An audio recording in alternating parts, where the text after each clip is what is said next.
and welcome to Talking to Myself.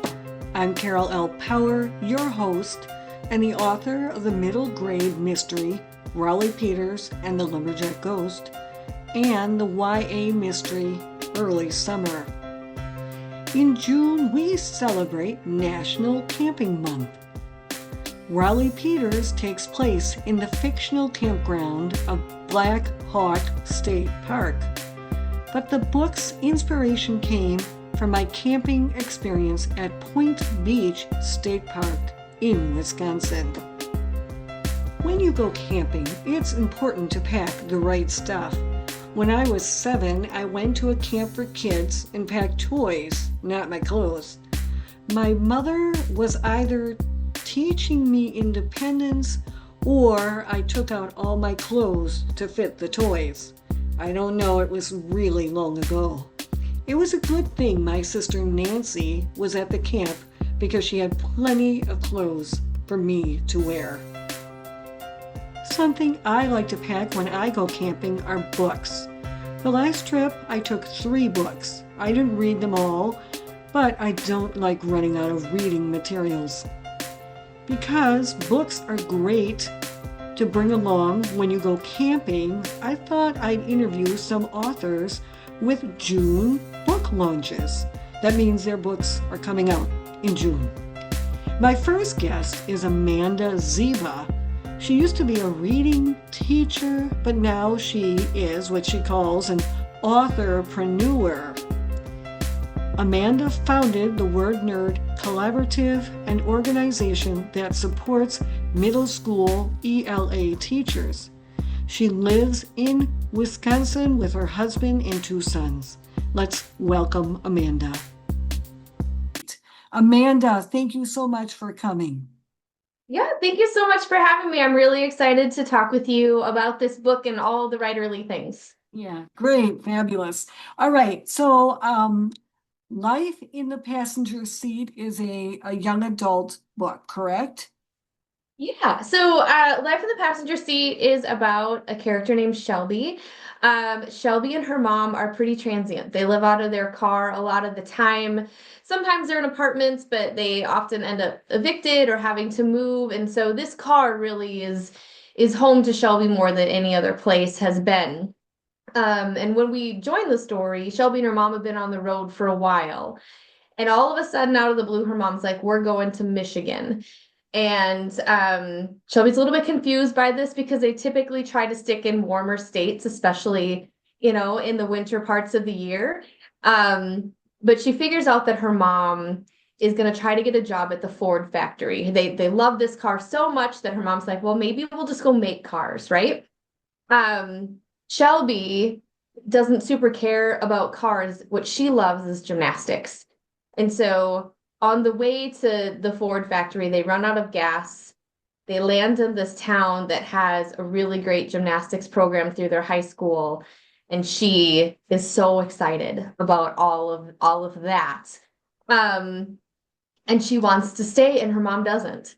And so they get in this fight, and the mom says, "Okay, well, if you don't want to go, then you stay," and she just leaves. Shelby's Wow. 15. Okay. And she's met a few people in town, but she doesn't really know what to do about the fact that now she's all on her own. And so she turns to her school for help. I'm not spoiling anything, you guys. I know I'm talking a lot, but you'll get all this real quick. But she ends up living in foster care with her high school gymnastics coach. And then trying to figure out life in the gym, life outside of the gym, life with her mom, without her mom. So yeah, it's a wild ride for sure. Right. So you told me that you had, been in gymnastics and that was sort of your life. So that sort of inspired this book. But you were never in foster care, correct? Correct. Nope. For me, the lived experience of this story is the gymnastics. My parents put me in dance classes when I was really little, like, 3 and 4, and I wasn't that great at dance, but when it came to the tumbling, like that's what I really had the best time with. And so they put me in gymnastics, and from the time that I was about 4 until I was 18, I would say that gymnastics wasn't just something I did, it was who I was. Like that was my identity. I was a gymnast. Um, and there are not a lot of stories about gymnasts out there in the world. And specifically, I feel like the stories, the novels that are about gymnastics are about going to the Olympics. And the real honest truth about going to the Olympics is that 6 humans every 4 years get to go to the Olympics. Like there are more Navy SEALs in the world than there are, Olympic gymnasts. And so I wanted to have a story that had a main character as a gymnast that was just like everybody else, right? Like this is yes, you work hard and yes, you have goals in the gym. But like it's not just when you think gymnastics doesn't always have to be Olympics, right? So, and that's what was going on in my mind is, Yeah. did you have Olympics, goals or dreams as you were in your gymnastic life? I think every little person who is a gymnast, dreams of the Olympics and you watch them on TV. That was not really the path that I was on. I grew up going to the YMCA. I competed competitively in high school. I went to the Wisconsin State Gymnastics meet several years in a row. I won second place on beam one year.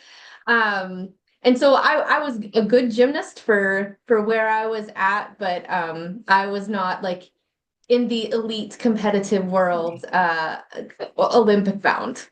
Sure, but what did being in gymnastics teach you? Confidence and working hard and seeing progress and then having a coach would probably be the three big takeaways for me. Great. So let's talk a little bit about that, the Yeah. foster care piece, and what made you decide to add that into your book. Yeah. So before I teach part-time now at a technical college and I write an entrepreneur, a bunch of different pieces of my life. But before that, I taught middle school for 12 years. And I had seen some kids in my classroom go through this experience. And again, it was something that I hadn't seen all that often on the page and in other stories. There were a few, like one I super love is One for the Murphys by Linda Mullally Hunt.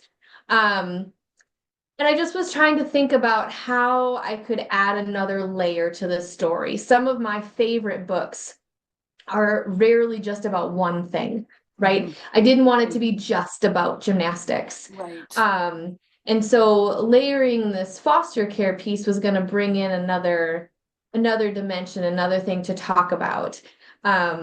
It might not be uh the average reader might not know this, but like as an author, when you're writing a book, you want to be able to promote to several different kinds of audiences. And Right. so building in this secondary audience of people who were interested in foster care or learning about foster care, um, or helping somebody through that hard experience.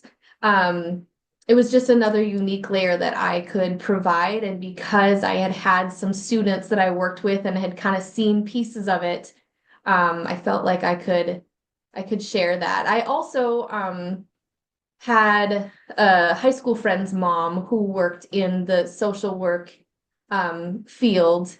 And so Okay. I was able to share this story with her very early on and say, like, what am I getting right? What am I getting wrong? What do I need to change? Like, is this what this role is called? Is this legally possible? Like, Right. so because it isn't a personal experience that I have lived, I wanted to make sure that I represented it authentically, genuinely in a way that wasn't offensive or hurtful.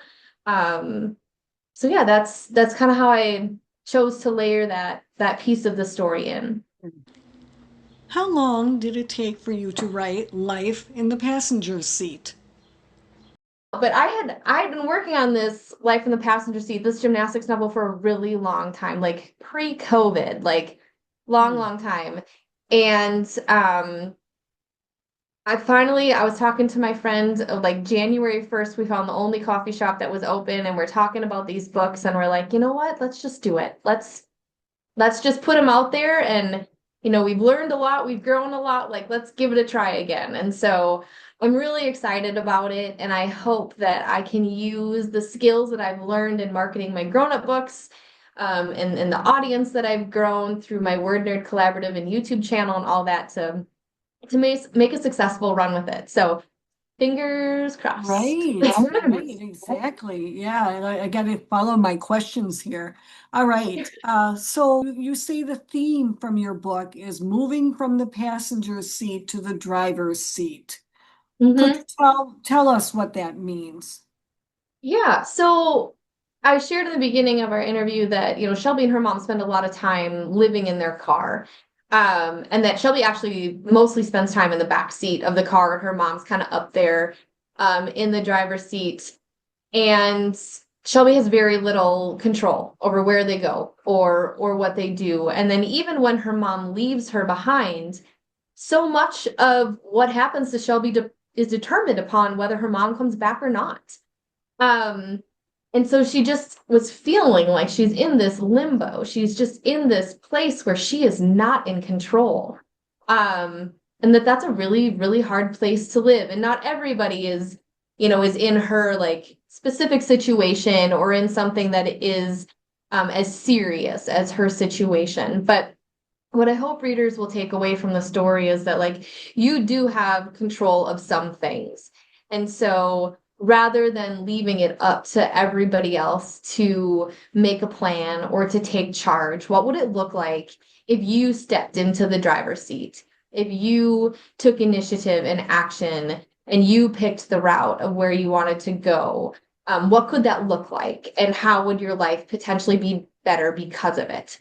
Um, so I hope that that's something that people take away without giving too many spoilers for the story. That's right. That's right. All right. So, you said you're going to be at the Green Bay, at the YMCA in Green Bay. Is that a big gymnastic meet? And are you going to be launching your book there? Sometimes the universe just works in your favor, right? And this year, the YMCA National Gymnastics Meet for like the entire country happens to be in Green Bay, Wisconsin. Um, And as a kid, I went to the National Gymnastics Meet for the YMCA twice, once in Pennsylvania and once in San Diego, California. My sister went a third time, I think, in Atlanta, but it just feels like this really cool full circle moment that like I was there as a gymnast and now I can come back with this book about gymnastics, as a grown up.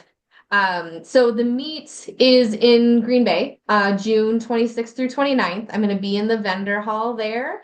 I'm also going to be promoting this virtual summit, and everybody who buys a copy of the book will get a ticket to the summit. But it's going to be with collegiate gymnasts and coach and mental health professionals talking about like how do you balance life inside the gym and outside of the gym? How do you mentally come back from a physical injury? How do you prevent burnout? How do you take those lessons you've learned from gymnastics and put them in your real life? So um yes, that is where I'm going to get to launch the book for the first time, and I'm so excited. If you go to amandazieba.com/LIPS lips for life in the passenger seat, everything will be there.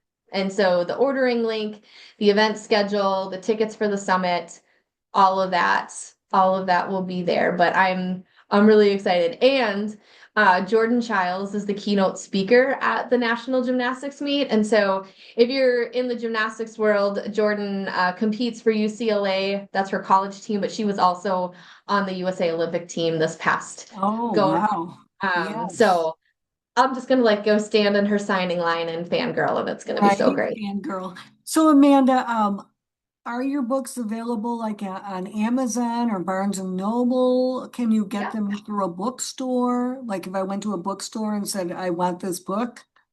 yep, yep. So right now they're available for pre-order through my own website. And then Okay. also on that same website, I'll put links for Amazon and Barnes and Noble as they become available. Um, and it's gonna be available to like all the places. Like even if your store doesn't have it, they'll be able to order it through Ingram. Um, and there's a warehouse in St. Paul. So Itasca Books also will have it. So yes, all the places you just have to ask. Sure. Now, who is your publisher? My publisher for this book is Beavers Pond Press out of St. Paul. This is Okay. my first hybrid published book. Okay. All of my other books up till this point have been self-published through Amazon. Okay. Great. Fabulous. All right. Now, I did ask about camping, and in my book, Raleigh Peters and the Lumberjack Ghost, it takes place in a campground. And I grew up with camping. So you said you don't really camp. Have you No. ever gone camping? Have you done a gymnastics camp? So when we were growing up, my parents would take us like to a campground. There's a Jellystone campground Oh, okay. That's in not really camping, but that's okay. Wisconsin. No, it's not really. I mean, I'm a we were in I'm a a tent. camping snob. Oh, you Yeah, were in a tent, yeah, we were in a tent, but there's like a pool and a water slide too. right? Um, I do not have outdoor skills. My favorite way to be outside would be like in a conservatory that's like inside, but it feels like it's outside.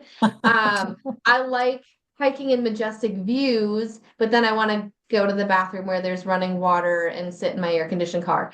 Um, my husband and I are pretty sporty people, so our skills are not adept to wilderness survival or camping or like anything handy, really. We've we've got the creative and the sports skills on lock, but our otherwise we joke that like if there was a zombie apocalypse, we'd be the first to die. Yeah, we do go to two different cabins in the summer. But mostly that just involves sitting on the beach and laying on floaties in the lake, pontooning. So that's the extent of our outdoor life. We'll leave all the camping to you, Carol. Actually, like I said, I grew up camping, and when you're a kid, it's different because your mother's doing all the work or your dad, right? They're Mm. setting up the Mm-hmm. thing. And so I'm like, this is so fun. I love it. We run around, we just have fun, right? Then when I became the mother, we have four girls. I thought to myself, now I understand why my mother was so crabby when we went camping, because there's so much work involved in getting Yes. everything set up, right? So, and Yes. my husband is very active. So, hikes for us were not just, like a mile, they were more like 10. We get lost. Biking, we'd have to bike straight up on the hill. You know what I mean? It wasn't just careening down a hill, it was always. Yeah. So, I love camping, but it does require a lot of physical stamina. I just finished reading a book. It was called We Came, We Saw, We Left, and it's a family travel memoir. It says the subtitle is 9 months, six continents, three teenagers. And they travel the whole world, like in the space of a school year. Um, and I realized that I am like an armchair traveler. Like I loved reading about all the places they went and all of the cool things that they saw and the food that they ate. But like I'm like, I wouldn't know how to get on that bus. I wouldn't want to like have to sleep in this place, or I wouldn't want those bugs or whatever. So I was Right? like, I'll just travel from my chair. I'll just read about all the places. Right. Well, Amanda, we are running out of time, but this has been a fabulous interview. Do you have anything else you'd like to add before we leave? Yeah. Well, thank you so much for having me. It's always fun to get a chance to talk books, especially with another Wisconsin writer. Right. Um, if anybody wants to listen to the first chapter, I have a first chapter read aloud video on my YouTube channel. And so it'd be a really great way to just, try out the story. And also in the link of that video, there'll be a button for if you want to read the first six chapters for free. So I'll make sure to share those links with Carol so you can give Life in the Passenger Seat a try. If you know any other, gymnasts or foster care advocates, any other young adult readers who might like it, I would really appreciate any sharing people are willing to do. Amanda, before we say goodbye, I would love to play your book trailer for Life in the Back Seat. All right, let's roll it.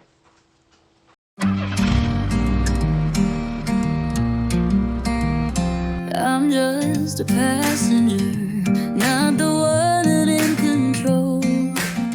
But I've got my hands on the wheel of my soul. Took a backseat to the world, watched it race on by. Now I'm shifting gears, aiming for the sky. I've been caught in a spin, but I'm learning to fly. Foot on the gas, leaving doubt behind. I'm riding this road with no map in sight, but I've got the fire, I've got the fight. Life in the passenger seat, I'm breaking free. I'll take the wheel and you'll see. It's my turn to drive, my time to fly. I'm never gonna let this pass me by. I'm coming alive. I'm learning to drive. That was great. I loved the song, and of course, I love the images. All right. Well, thank you so much, and good luck with your book. Thank you, Carol. Thank you so much. I appreciate you. Yeah. Okay, goodbye. Bye. That wraps up another show. Tomorrow, Thursday, June 5th, I'll be on The Morning Blend. It's a WTMJ television station out of Milwaukee. Check it out. The show runs from 9 to 10. And if you're in Oshkosh on Saturday, June 7th, stop on by at the Author Fair at Caramel Crisp Gift Shop and Bookstore. It runs from 11 to 3, and I'll be there. Thank you for listening. Please like and subscribe. If you see me walking around and I'm moving my lips, know that I'm talking to myself.